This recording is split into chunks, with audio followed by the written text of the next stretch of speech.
Welcome to episode 39 of the Various and Sundry podcast. I am your host, Matt Harmon, joined in studio by my good friend, my colleague, and the man who has finally broken out the vest because it's fall. Yeah, it's some good vest weather. John Sloat. It's some excellent vest weather. Yes. I saw our pastor busted out yesterday, and I went, it's time. Well, it's outdoor. We're still outdoors, we're still too, outdoors. so that makes a lot of sense. And it's brisk enough today that I can affirm your choice as being wise here.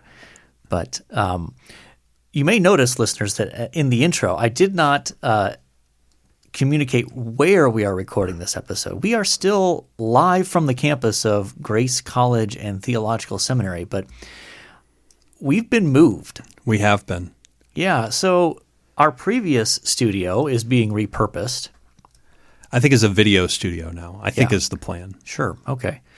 And the podcasting equipment has now been moved to how would you describe this to our listeners, John? The vault. The vault. The dungeon. Yes. This drab, horrifying room that has no vents, Yeah. no windows. Yes. They did put down some lovely carpet squares for us, Yeah. which are new. But it's a little terrifying in here. Yeah. So in the seminary building here at Grace, we took this building over from previous occupants. It was a peaceful takeover, not a hostile one. And there's a room that's called the vault, which has how would you describe it? It's basically like a bank vault door. Yeah, it's got a combination lock on the door and everything. Yeah. And so we are recording from within the vault, which is a little terrifying in the event that we get locked in. We've been assured that there is a way to escape. And we have confirmed we have cell signals in here. We have Wi-Fi. So worst case scenario, we think we could still get out because even the ceiling we've discovered is it's all concrete. This is basically a big concrete box. And so if it sounds echoey, that's what's going on. Yeah. Because we're in the vault. Yeah. So I don't know. I don't know how this is going to affect us. It's going to take us a little bit to get unsettled, to get settled in because it's a little unsettling as we're surrounded by storage shelves and though, I mean, there are copies of my books right behind me. Yeah, so this is where we keep them all.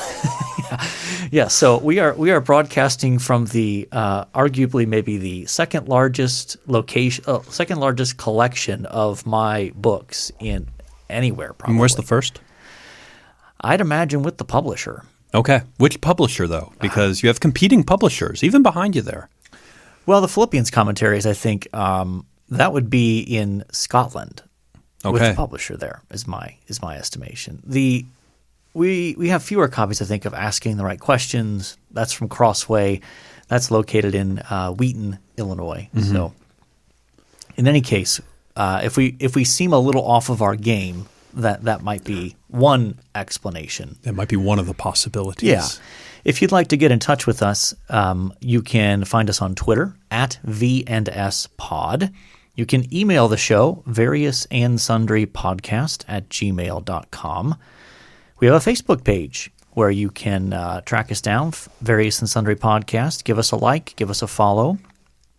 And, of course, one of the best things you can do to help the show along is to go into the podcast app and leave a 5-star rating and write us a little review. Help other people discover the show and explain maybe why you're a fan of it. If you want to give some constructive, critical feedback in there, that's fine too. But 5 stars. But 5 stars is the non-negotiable. Or we'd recommend just walk down the street and tell a friend. Yeah, that's a good thing too. Tell a friend about the podcast that you love so dearly. Yeah, post on social media, something like that. So recommend all those things. Yeah, absolutely. So in the world of sports, lots going on here, John. It's a weird fall, isn't it? It is, especially, and we're not even going to talk about the NHL finals, Stanley Cup finals at this point. That's not even on our radar, really. But that is going on. We've got the NBA finals now set in terms of the teams. We're recording this on a Monday afternoon, so last night the Heat beat the Celtics to close out that series at You said Heat. Heat beat the Celtics. Yes, you got that right. I thought you said Lakers at first. I apologize. No, you said Heat. That's my bad. It's all right. I know you're really amped up today. I'm on edge. Yeah, it's been a busy day. We're flying around. Yeah, and I think that might come out in some takes. Okay, but we'll see how that goes. Hot take alert here from John Sloat. In any case, so the Heat closed out the Celtics in 6 games. So that means that the Heat and the Lakers start the NBA Finals on Wednesday night. Which is fun. Yeah. I think that'll be a lot of fun. Yeah. Who you got? I'm probably taking the Lakers. Yeah. You got a number of games in that? I'm going to say 6. I like that pick. That's kind of what I was thinking as well. So, NFL Week 3. And this is the opposite of breaking news, but the Jets are still bad. Oh, gosh, the Jets are bad. I got to watch them this weekend for the first time this season. So they played the Colts, so they're on local television here. Right. And it was a sad day to watch. First of all, did you catch any of the game? So I caught only a little bit. I came in after Darnold had thrown the pick 6 to start the game. Okay. So I missed that. That's great. So that's the opening drive. Right. He throws a pick 6. Right. He then comes back on the field, drives down the field, and scores a touchdown. Yeah. He looked great. Game's tied 7-7. Like 8 minutes are gone, and the Colts their offense hasn't been on the field yet. Right. And then it just nosedive from there. Yeah, that was the high point, arguably, since they ended up losing 38-7. That was the high point of the season thus far. It's so bad. They are rough to watch. And anytime anything goes wrong on the field, it's like we need to fire the coach, which I agree. I think we need to fire the coach. I also think there's some responsibility on the players as well. Yeah, Darnold hasn't been particularly protected very well. I mean, 3 offensive linemen were out this week. And then he threw 3 or 4 interceptions yesterday. But people still say, boy, he looks crisp out there. They'll talk glowingly about him as he's throwing interceptions. Yeah. So there's got to be some responsibility on him as well. My take as an outsider, I haven't seen a lot, but if you're going to start a list of the biggest problems the Jets have, Sam Darnold probably doesn't make the top 10 in my view. Like, he's pretty far down the list of things that need to be fixed before you get to Darnold. No. I mean, I'm not convinced he's necessarily going to be this elite, great NFL quarterback. He might be. I don't know. But, he's pretty far down the list in terms of where I'd start in fixing problems. Yeah, I can agree with that. What would be at the top of that list for you? Well, from the outside, I mean, it would seem like it's much more of a upper management ownership kind of thing, because when you've been that bad that long with just some brief little glimpses of you had Mark Sanchez, it just seems like it doesn't matter who they get even at points. Like they'll bring in some offensive talent at points, and it's like, then they're no good anymore. Like they bring in Le'Veon Bell, and like I know he's hurt right now, but he just didn't look like the same $100 million Le'Veon Bell. Yeah. So I don't know. I think there's plenty. It strikes me as a place that they just need to clean house.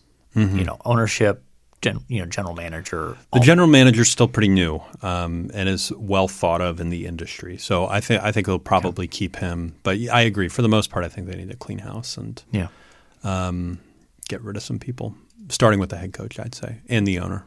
Yep. Yeah, I'm good with that. College football finally had some intrigue this weekend with some top 10 teams going down. Yeah. So Oklahoma lost to Kansas State University, coming to you from Manhattan, Kansas. Yes. You've been to Manhattan. Why were you in Manhattan, Kansas, John? I was at a golf camp my freshman year of high school. I spent a week at Kansas State University, as all high school students love to do. Yeah. And I played golf for an entire week at a Jim Colbert designed course, who was a PGA tour player a number of years ago. Gotcha. Yeah. So, yes, I was at Kansas State University in Manhattan, Kansas. Which is the middle of nowhere. Which is the middle of nowhere. Yeah. For a week. Yeah. After my freshman year of high school, I believe. Yeah. Well, in any case, the week before, Kansas State had lost to Arkansas State, which I believe is an FCS team, like a division down from Division One.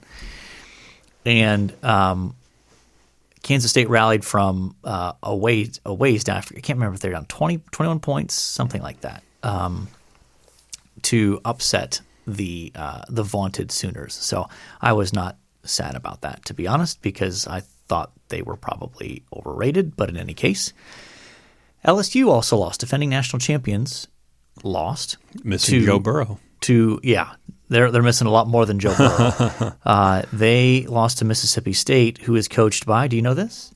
Is this the guy that was at Washington for a number of years? Washington State. Leach. Yeah, Mike Leach. Mike Leach. One of the best characters in college football in terms of just his weird takes and just things. But he runs a very distinct form of offense. Gardner Minshew was his quarterback and at Washington State. He was so he's new to the SEC, and his Mississippi State team put up, I think it was something like 630 passing yards on LSU. And of course, that didn't make me sad either, because LSU has been wrongly claiming to be DBU, Defensive Back University, when if you look at the numbers, Ohio State has produced more first-round draft picks and more cornerbacks and safeties into the league, et cetera. But they were, claiming to be the best university if you want to be a defensive back. And, it didn't make me sad to see them give up 630 yards, John. I saw an interview with Steve Spurrier when Mike Leach got hired at Mississippi State. Mm-hmm. And they were like, "Coach, what do you think about Mike Leach?" And he goes, "Oh, I like the Leacher. I like the Leacher," as only Steve Spurrier can. Indeed. And Texas had to go to overtime to survive Texas Tech in a defensive struggle. I think 63-56 was the final on that one. So again, those Big 12 defenses just absolutely shutting teams down. Yeah. I mean, it's pretty impressive. In any case, more points or fans at that game? It's toss up. I don't know what the local restrictions are there, but it's at least an open question. So, and the AP poll was released on Sunday, and so it's interesting. The Ohio State had not been in it the week before because they weren't playing and they hadn't announced yet that they were playing. The Big Ten was coming back, so they went from being number 2 in the AP poll to being unranked, which was the largest drop in the AP poll history. Okay. And then this week, they're back at number 6, which is the highest debut of an unranked team in the AP poll history. So there's going to be all sorts of COVID asterisks around this. But yeah, I was about to say, it's such a weird year. And even some of these games where I'm like, does Oklahoma in a regular year get beaten by Kansas State? Well, but here's the thing. Kansas State was down in their secondary in terms of they had guys who were playing defensive back who were like third, fourth string. They were missing like 6-7 guys because of injuries and COVID and that kind of stuff. And so it's a really bad loss for Oklahoma. So, and then last thing on the sports wrap up here, the Major League Baseball season. Baseball playoffs started or will start. Yeah. Yes. So this will release on a Tuesday, which means that I think that's the first night or maybe the first day of the expanded wild card. That sounds right, yeah. And are your Mets participating in this? In a league where the top half of the teams get in, the Mets are not in it. But the team has sold. I don't know if I've mentioned that before. You have, yes. To one Steve Cohen, who apparently isn't a very good human being. But so the hope springs anew for the Mets. Yeah, so I should have probably looked at this before we went to record, but they're doing some sort of bubble pod kind of system for this. I think they're doing one or two locations. I can't remember which, but they're sort of all kind of clumped together so that there's kind of the NBA style sorts of things. And I think Major League Baseball wanted to make it through the regular season so that they could get to the postseason because that's really where they make their money. Right. And fewer teams means it's easier to manage a potential bubble kind of an environment. When you have 30 teams in Major League Baseball? Yeah, I think so. Even 15 or 16 or however many they've got is going to be challenging in the playoffs. But when this drops tomorrow, the first game will be at 2:00. So this will drop around the first time. So this could be your pregame sort of preparation for that. What's that game tomorrow? 2:00. Everybody's favorite Houston Astros against the Minnesota Twins. Get your trash cans ready. Yeah. Yeah, one of my favorite Twitter follows this year has been the Houston Astros Shame Tour is what it's called. Nice.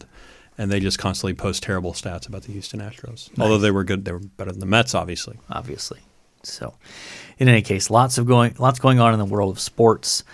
And we, though, are ready to move on to our main topic.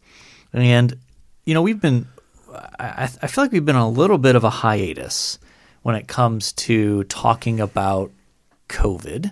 Well, we broke COVID. That's true. I mean, we were on the front edge of breaking news when it came to COVID. In fact, there's a distinct possibility that if you were one of our earliest listeners, the first time you heard about the coronavirus was one of our first couple episodes. Could have been from our podcast. Yeah, because at the time I was planning a trip to Taiwan. Right.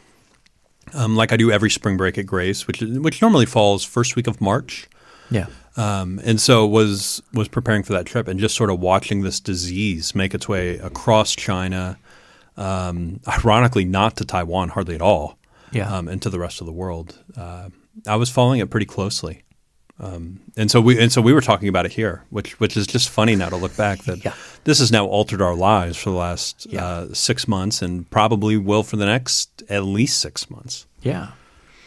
So I feel like we've talked a lot about COVID on the show here, but not a ton recently, and in part because it just kind of feels like we've settled in to some semblance of at least a temporary new normal, right? So the school year started here for us. Our campus has a set of policies in place in terms of mask wearing and social distancing and those kinds of realities. And thankfully, we have not had any serious issues with COVID at this point. I mean, we obviously we've had some students get COVID and others be put off into quarantine for contact tracing and that kind of stuff. But I'm confident that if you asked our administration, if you'd asked them 2 months ago and you'd have given them, here are the numbers, end of September, they'd have been like, they're over the moon. We're tickled pink that if they could be that good, that'd be unreal. Yeah. So that's been an encouraging thing. But we wanted to kind of move out of the more immediate discussion of COVID and think today for our main topic about what we anticipate some of the long-term effects of COVID on the church will be. And so, John, I'm asking you to dial up your gift of prophecy here, okay, and help us think through this when it comes to, based on what we've seen so far. What are some of the things that you think might be some long-term effects of COVID on the church? My hope is a long-term effect of COVID on the church is the meet and greet time goes away. That this forced social interaction dies. Okay. That's all I have to say. Well, it's going to be an awfully short episode. That's all you have to say. So, I'm generally no fan of that myself. But, and I think obviously that's a lighthearted example of something that we think hopefully might change. But do you have a serious one to start our conversation here? Yeah, and I think there's two sides to this coin. I think there are some people who will look at like the church gathered and be like, boy, I really long for that. My church hasn't been together in months. Depending on what area of the country you're in, my church hasn't been together in months, or it's not the same, or we haven't been inside, whatever it may be. Right. And I think there will be a longing for that. On the flip side, I do think there will be a piece of, or a segment of the church who says, my goodness, let's keep streaming this so that I can watch from my living room more regularly. Mm-hmm. And I think that's probably more of a negative aspect, except for probably the exception of the shut-in or somebody who's bedridden or something like that. Yeah. Yeah, I do hope that part of one of that one of the implications is that there will be this renewed longing for the physical gathering of the local church, that people will in fact feel, and even though I know our local church we are still meeting, but we're meeting outside. It's just different. Yeah. And it can be hard to get a feel for, because you're so spread out across the parking lot and into the grass and that sort of thing, of who's there, who's not there. And there's still, regardless of what church you're probably in most cases, there's at least some who are a little skittish about, give me the hug, shaking hands. Shaking hands has been a weird thing, yeah. So in any case, my hope is that does happen, that it has created a higher valuing of the physical gathering of the local church. But I share your concern that for a portion of people who are still going to church virtually, which is an oxymoron in a sense, but for those who are streaming it, and not to say that there aren't people who are we are in a phase of time where there are legitimate reasons for doing that. Absolutely. Yeah. If you're sick, you shouldn't be going to church. Stay home, watch the live stream. Or if you have, if you're in one of the high risk populations, absolutely stay home, stream it, and don't put yourself at risk.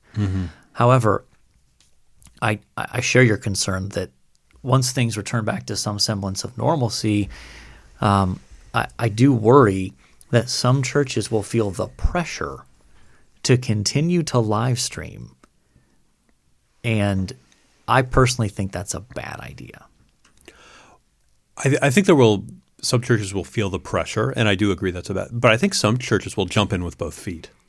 Yes. And be excited about that. Probably. And I am a little nervous about that. And then how do you count that attendance, right? Because then they're like, well, every viewer is 2.2 people, or I don't know how that math would work. And then they're saying, well, we had 300 people here, but we had 40 views of this live stream. Therefore, that's 80 people. So really, we have a church of almost 400. And begin to work through things that way. Yeah, but you really don't have a church of 400. No. I mean, and this goes back to our conversation last episode of the difference between a consumer mentality versus a covenant mentality in terms of your participation in the local church. If you have a consumer approach, why wouldn't I stream it if it's just more convenient, less demanding, and allows me to flex my time if I want to watch later, if I don't want to watch in that morning. And from a consumer perspective like that sounds great. I can get up, throw on gym shorts and a hoodie, get some lovely coffee, sit down in my big chair and watch church, from a consumer. But at the same time, my goodness, I've made a commitment to these people. I've made a covenant to the people around me, right, to be in church services and to be a part of that community. And that is such a deeply this is sort of bracketing out of course there might be people who have health issues that they should not be physically attending church. But that's been the reality for the history of the church. Sure. We have people who are too sick to attend, or maybe they're in a nursing home facility or something where they can't physically come. Okay. We're not talking about those people.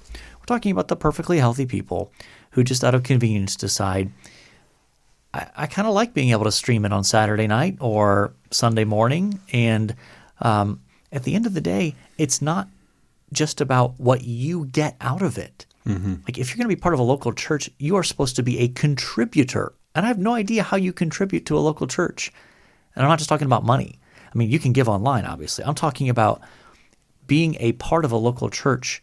You should be invested in the sense of, I'm giving my time. I'm serving in these capacities. I'm looking for ways to help others. The comment section, Matt. You get in that comment section and you just go crazy. Oh, okay, good. Yeah, that's going to change the world and make a difference. So, in any case, I share that concern, and I think churches should be prepared for that dynamic in terms of thinking about once we get to a point where the return to normal happens.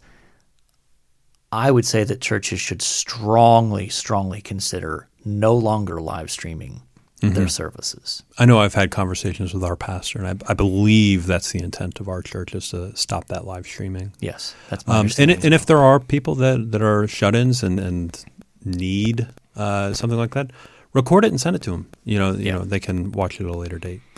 Yeah, and there are ways around that to help accommodate people in those situations.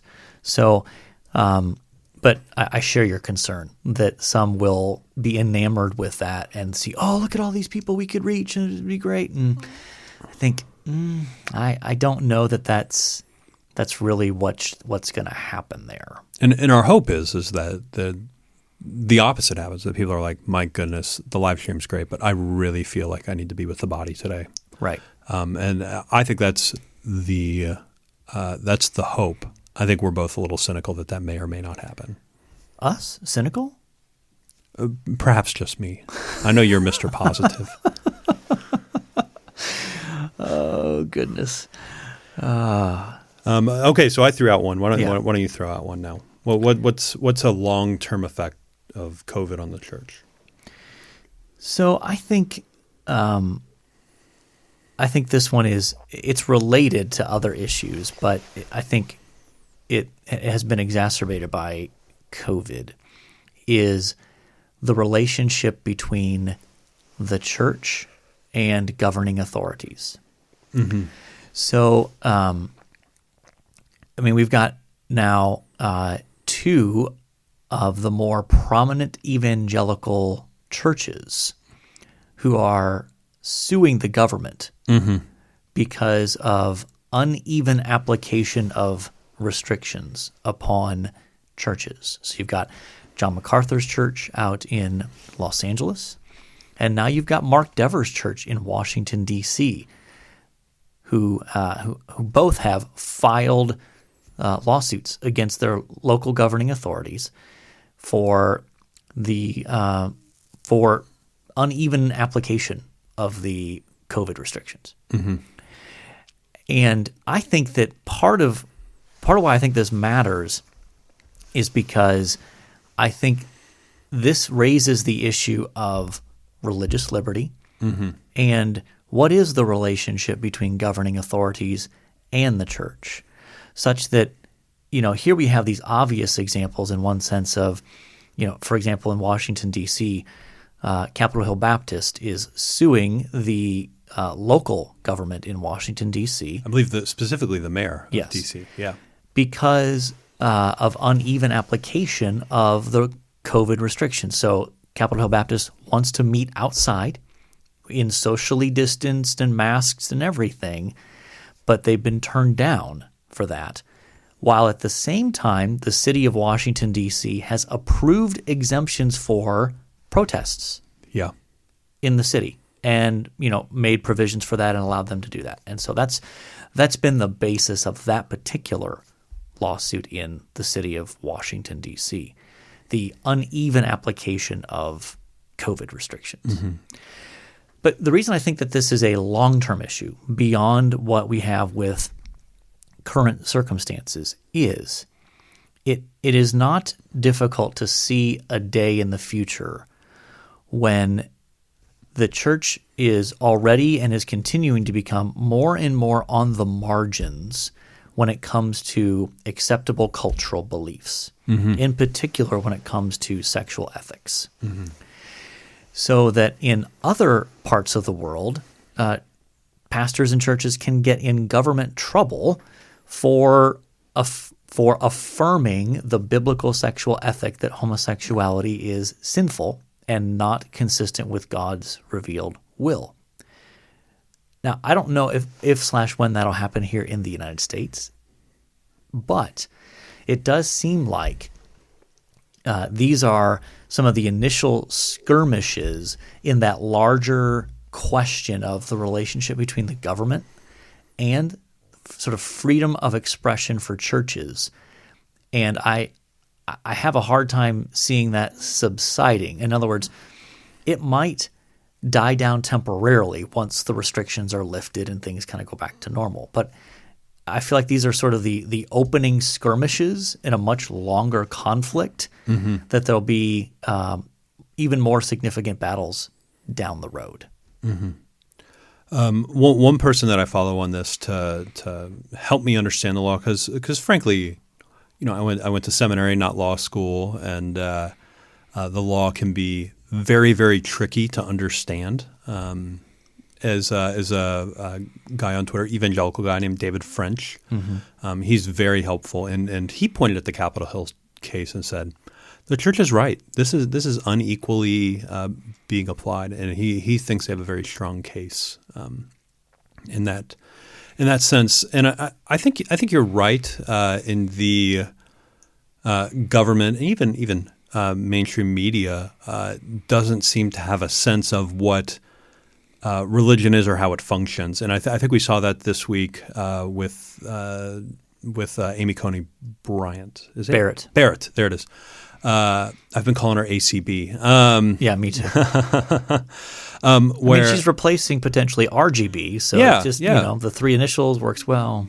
So where they've really gone after her for her faith, and when they said, "Oh my goodness, she's a part of a covenant community," and it's just like, so is most evangelicals, right. It was just a sense of like, you don't really understand religion in America, particularly evangelical or Catholic, like Judge Barrett is. There you go. Yeah, and I think that part of what that betrays is the fact that there are a lot of people in the media like that have never met an actual sort of evangelical, like an ordinary, everyday kind of evangelical Christian. Not I had Russell Moore on my show. I had Al Mohler on my show. I had John MacArthur on my show.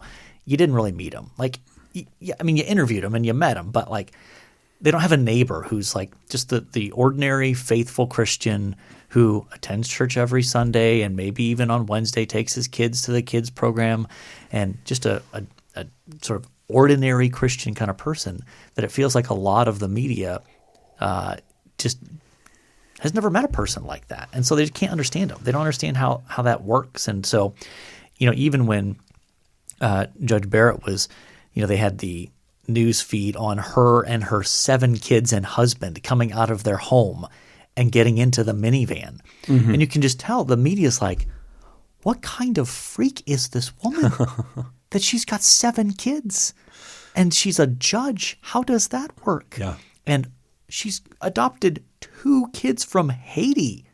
Yeah. And I did see, I know we're diverging here, but it was interesting to see someone pointed out, that some media figures are asking, how can she possibly be a good mother to that many kids and be a judge? And someone responded back, I don't ever remember asking Anthony Scalia how he could possibly be a good father to his 9 children. Yeah, the double standard is real. Yeah. It's a funny thing, and I think one of the reflections I have coming out of that is, in particularly the United States, is we have seen to gather in clumps of like-minded people. Yeah. Whether it's the suburb, whether it's in a city, whether it liberal, conservative, or whether it's evangelical, non-religious, you tend to clump together, yeah. And I think that is becoming a real issue across our society, where it's difficult to see the other side of the tracks, as it were. Yeah. And something that maybe we need to consider moving to a different part of town where we're not around people like us. That could be a very good thing. Yeah. So back to the main topic here in terms of I do just think These are some of the opening skirmishes in larger arguments about the relationship between governing authorities and evangelical churches. And ultimately, it will be interesting to see what happens within evangelicalism itself, because there's clearly a difference of opinion within the larger evangelical movement about the wisdom of suing the government and fighting for these sort of constitutional protections, or not going that route. And there's even some pretty clear, I think, fault lines showing up between sort of the kind of like the John MacArthur camp and his followers, and people who are sympathetic to him and his approach, and even people who are even sympathetic to the sort of Mark Dever and Capitol Hill Baptist crowd, because Jonathan Leeman, one of their lead writers for 9 Marks, wrote an article after MacArthur announced their lawsuit and just raised some questions about there should be room for conscience here. That, in other words, that he wasn't convinced that Christians are required to sue the government over that issue that MacArthur was fighting. And now, of course, here we are a few months later, and Capitol Hill Baptist is doing something similar, though there are different points of the law that they're pushing against, so they're not the exact same thing. And even the way they're doing it is pretty different. But there's clearly even a fissure within the larger evangelical movement that you could sort of associate with Gospel Coalition or even Together for the Gospel, where I do wonder if one of the longer-term effects of this will be a diminishing of some of the cooperation across those different sub-tribes within our tribe of evangelicalism. Yeah. No, that's a good. And I think we see some of that even to a smaller extent, just on the local level, right? I mean, we see some churches that are very like, hey, everybody needs to be distanced, everybody needs to be wearing a mask, everybody needs to, this is what we're going to do in our church. Yes. And then we see some that are just like free-for-alls, right? Yes. Pretend this hasn't happened, even in churches that find themselves in the middle, they have people on both extremes. And I think we're seeing that even within the congregations themselves at a much smaller level than just suing the government. Absolutely. Which that actually gets me to my last one that I want to mention. I don't know that I have it on the rundown here, but I fear that we are also going to see a large number of pastors leave the ministry. Because that feels like a hot take. Because of stress, because of just it's too much. Because in addition to the COVID piece, you've got a very contentious presidential election happening. What? Yeah, were you not aware of this? Holy cow! You've got the larger cultural conversation about race and about race relations in our country.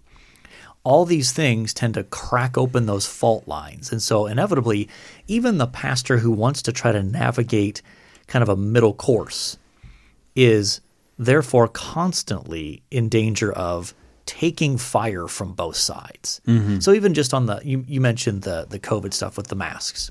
A pastor might get from one person, I can't believe we're even meeting. I saw so-and-so not wearing a mask when we did meet outside. I can't believe you're not doing enough about this. You're not taking it seriously. 5 minutes later, an email from another congregant. This is all a big conspiracy theory. There's nothing to worry about. Why are we being dumb sheep and just following what the government is telling us to do? And then points in between that as well. And that's just on the mask issue. That's not on the political issue. That's not on the race issue. That's not even on any theological issues that are coming up. And then we get to discipleship and evangelism and all the other things that we naturally think about. Right. And so I do worry that we're going to see an increased number of pastors who say, it's not worth it. I can't handle this. I'm tired of being caught in the middle and being shot at from all sides. And so I need to go find something else to do. I hope I'm wrong, but I fear that there will be an increased number of people leaving the ministry because of some of those pressures and stresses. Yeah, and I'm hopeful in the coming months and years things calm down a little bit. I think that's part of my prayer for pastors that are in the ministry, that things become less polarized. I don't know that that's the case, but I think that's part of my prayer and hope. Gotcha. So should we go ahead and mark this in the in the history of the Various and Sundry podcasts, so we come back to this in like 5 years and check out our hot takes and check out how all this turned out. In any case, it is episode 39, and so it is time for us to move on to our athlete. 39, stellar number. Yeah, we're scraping the bottom of the barrel here, to be honest, when it comes to having a lot of options. Well, do you want me to run down through our two athletes? Our two. Yeah. And then you have a couple OSU players. Yeah. Larry Zonka, Yeah. who played running back for the Miami Dolphins. I believe he was on the Perfect He was. team. Yep. One of their key offensive players. Yep. And then Dominik Hasek, I believe Russian goaltender for the Detroit Red Wings for a number of years. And he was famous for his butterfly technique, where he would get very low to the ground and be able to stop just about everything. And he for a long time was considered the best goaltender in the National Hockey League. Eventually went back to Russia, played forward in Russia, got in a fight, got sued, escaped to the United States, and played goaltender again. It's a great backstory. Dominik Hasek. That's no prep. That's just all in-head knowledge about Dominik Hasek. Well, you are our NHL correspondent here on the show. I'm not comfortable with that, but I know a little bit about Dominik Hasek. It's either you or me, and it's certainly not me. So when it comes to some Buckeyes, we've got two that I've flagged here, and I think I misspelled the name here. I think it was Jameer Martin, who was the fullback from 1998 to 2001, war number 39. And then more recently, and a more accomplished player, I would argue, is Malik Harrison, linebacker who is playing. This is his rookie year in the NFL right now, so he just finished at Ohio State. Oh, very nice. I think he was drafted in the second round. Plays on the Ravens along with another Buckeye from last year's team, J.K. Dobbins. That's a good place to land, because I was like, oh boy, where'd he land? Did he land with the Bengals, the Jets, the Browns? No, it was the Ravens, which for a defensive player is a great place to land. Yeah. For whatever reason, I'm not totally sure why that's been true for like the last 20 years. Yeah, but. I don't know. But so who you taking here? I never saw Zonka play. I'm not sure you even knew Dominik Hasek existed. I did know the name. Okay. I did know the name. Yeah. Like when I saw the name, I'm like, oh, I recognize that name. I know he's a goalie. Yeah. That's about the extent of what I knew. Where's your comfortability with taking a Russian? Well, you know me, John. I've long dreamed of visiting Russia. Mm-hmm. So I'm very okay with that. Okay. Are we going Dominik Hasek? If you want to go that route, I'm fine with that. Let's go Dominik Hasek. Wow. Okay, upset pick there here. Yeah, okay. I was coming into this conversation expecting Zonka. So was I. So it's always Dominik Hasek. All right. So one thing we liked. I can go first this week. I feel like I always ask you to go first, so I'll go first this week. That's probably true. Yeah. So you're just trying to make the equity here. So I have been doing some reading in the area of critical theory, and came across a book that's been very highly regarded, and I'm just a little ways into it, and it's more than living up to its reputation. It's called Cynical Theories: How Activist Scholarship Made Everything About Race, Gender, and Identity, and Why This Harms Everybody. Okay. So this is written by two liberal academics who are essentially saying that the changes within scholarship that make everything about race, gender, and identity have actually harmed us as a culture and done us a disservice. So these are not Christians, and they have some very serious concerns about these areas. And I've enjoyed it very much so far. So I highly recommend it. Have you come across The Madness of Crowds yet? I've heard of it. I've not read it. I've read The Madness of Crowds. It's along similar lines. It's quite good. There's also a podcast interview with him I listened to recently that I'll send your way. But my one thing this week is a Netflix show that Andrea and I have been getting into, and it took a minute because it's not something that naturally appealed to me. It's a little bit more thriller, horror TV show, and I am not a big horror thriller individual. But Andrea is? Andrea is. Really? I know the 5'2" blonde woman is more into horror than I am. But it's a show called Lock and Key, so LOCKE and Key. Okay. Doesn't seem to have any connection to John Locke whatsoever. Okay. But it's been we've really enjoyed it. It's a fascinating show. Okay. And it's been quite good. Glad to hear it. Okay, so NBA playoffs, NFL Week 3, college football, long-term effects of COVID on the church, Dominik Hasek in an upset. Yeah. And I like books that. and TV shows that we're interested in. That's right. I think that by definition is our various and sundry tastes. And so I'm ready to say mission accomplished if you are. Yeah. I think I have another meeting to go to at some point today. We need to get out of this vault. Yeah, I'm hoping the door opens. Yeah, hopefully. I hope so too. So mission accomplished. And so until next time, the Lord bless y'all real good. Later.